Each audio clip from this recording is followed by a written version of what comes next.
Here comes my Christmas present, an opportunity to talk with the Oklahoman's Barry Tramel. Good evening to you, Barry. Tony, how you doing? I'm wonderful. Merry Christmas to you. You too. You're headed to Arizona soon. Yes, sir. And you are going to be busy as well, I would imagine. Basketball team is playing extremely well. Football team on its way to the college football playoff. Good times in the Sooners state, I would imagine, this holiday season. Yeah, we really got 5 teams that people care the most about, and 4 out of 5 are really good. So Oklahoma football, Oklahoma basketball, Oklahoma State football, and the Thunder. Yeah, that works. So can't get the OSU basketball team up to speed, but 80% is not a bad ratio. Not at all.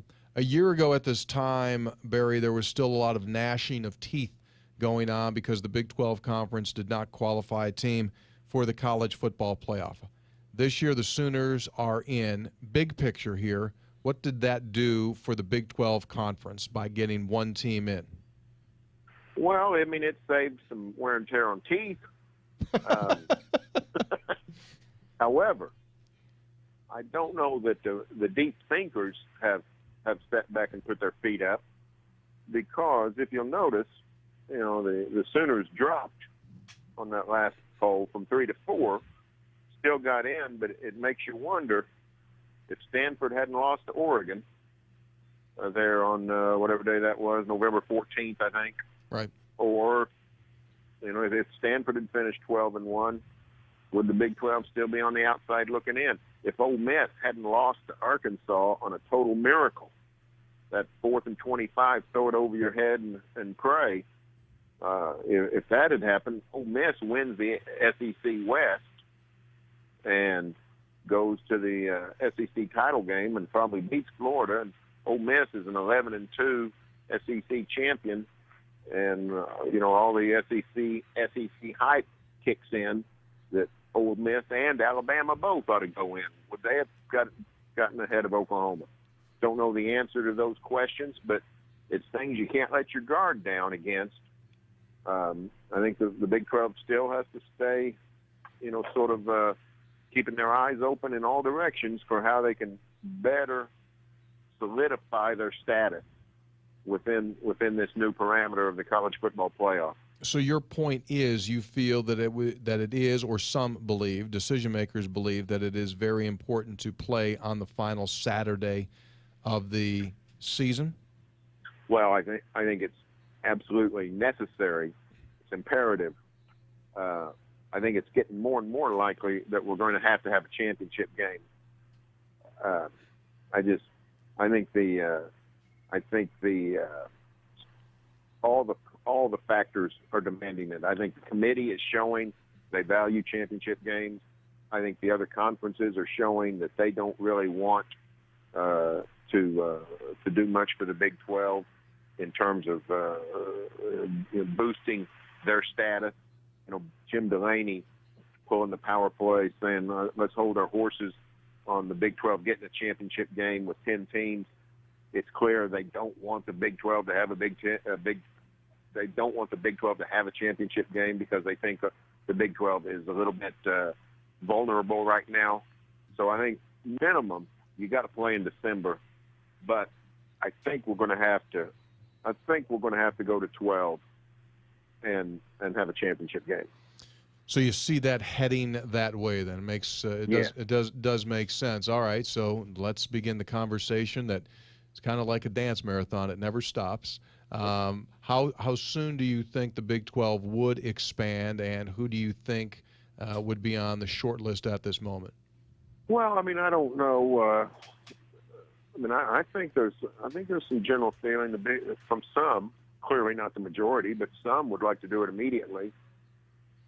Some others would say, all right, as soon as you give me 2 good ones, let's do it. And then others are against it. I think there's 3.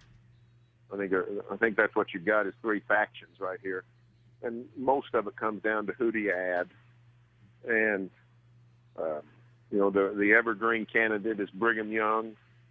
But if you go west, you stretch the conference from the Rocky Mountains to Morgantown, West Virginia. So, there could be talk.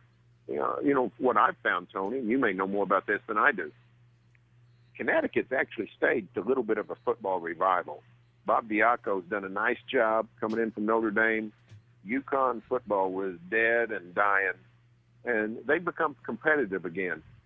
And while there's a lot of problems with bringing Connecticut in, there's a lot of things to like about it as well.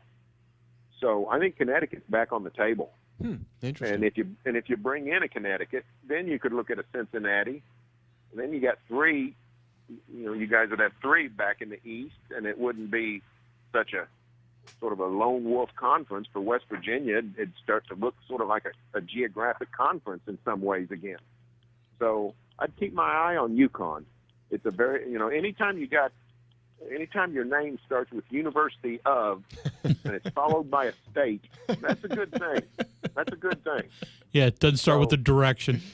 Right, a direction or a city or, just some name like Baylor. So I think that's, I'm actually being serious. Yeah, I know. Yeah. It makes sense, though. It's a good status to have. And, Connecticut, I actually researched it. I'd always heard, for years and years, I'd heard that Connecticut wasn't very good academically. But I actually looked it up, and they rank very well in all the goofy ways that we rank universities, which don't mean anything except to the people making such decisions.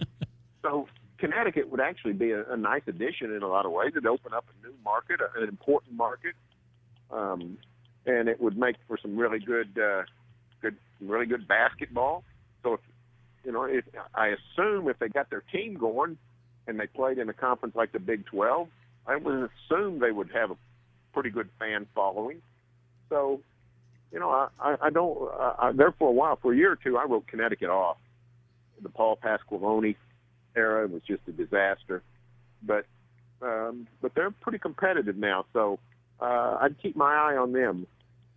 Could certainly be interesting. Barry, in terms of, these decisions, obviously we all have opinions, but there are, I guess, 10 presidents or maybe athletic directors as well that really are ultimately going to decide that. Have you talked to enough of them? Do you get a feel as to what their preference is? Oh, I haven't talked to all of them. I've talked to some. And like I said, I think it's split. I think we're in a 3-3-4, 3-4-3, 4-3-3, whatever.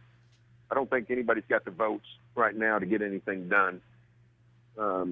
So I think there's just going to be a lot more politicking going on. But I do think the momentum is shifting toward expansion. One thing is, the calendar's turning. When all this came together, not just the realigned Big 12, but the college football playoff and the new 12-year contract with the bowls. It's pretty far down the line to see 2024 or 2025. But hearing about 8 days, 9 days, it's going to be 2016, and all of a sudden 2024 doesn't seem like the far and unattainable future. So there's probably football players right now who have committed to Big 12 schools that'll be playing in 2024. The way they're recruiting ninth graders now.